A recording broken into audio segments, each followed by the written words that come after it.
Following the Chamber's decision allowing Bensouda's evidence against President Uhuru Kenyatta be made public, the ICC prosecutor released a redacted version of the pre-trial brief that was used to confirm Kenyatta's case.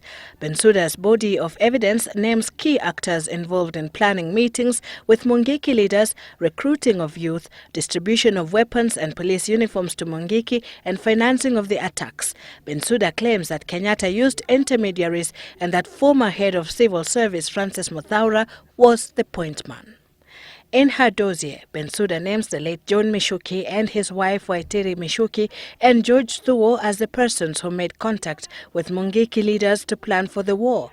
She further names other actors in the attacks in Nakuru and Naivasha, including former MPs John Mutudho, Jane Kihara, David Manyara and several businessmen. Bensouda's brief reveals that after the plan was executed, Kenyatta and his intermediaries embarked on a scheme to conceal evidence. She claims that the Mungiki members who dealt personally with Kenyatta and his agents were systematically eliminated. They included Charles Ndungu Wagasha, who liaised with Muthaura to coordinate the Rift Valley attacks and who had a direct channel of communication with Muthaura. Wagasha was reportedly killed by police in April 2008.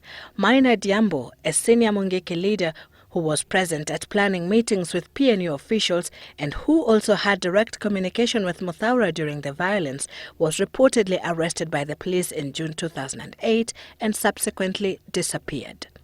According to Bensouda's body of evidence, Naftali Irungu, aka Marcus, a member of Mungiki's top organ called J5, who received money and weapons from PNU officials for the retaliatory attacks, was also killed with Wagasha.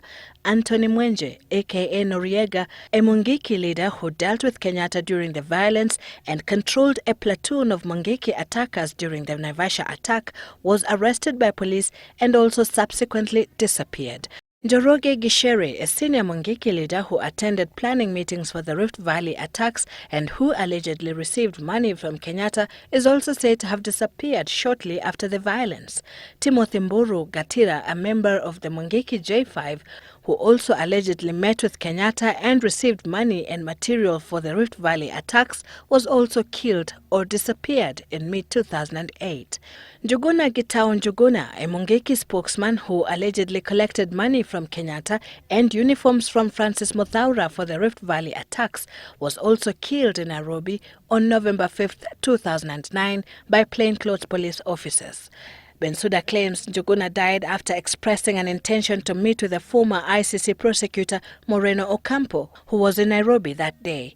Another Mungiki leader, George Njoroge Wagasha, aka Afco, also a member of the J5 and personal assistant to Maina Njenga, was also reportedly killed together with Virginia Nyakio, Maina Njenga's wife.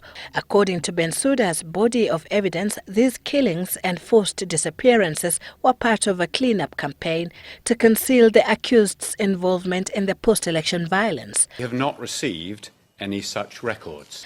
Bensouda also says Kenyatta used another scheme of bribing and intimidating witnesses to scuttle the case against him. Sylvia Chebet, Citizen Live at 1.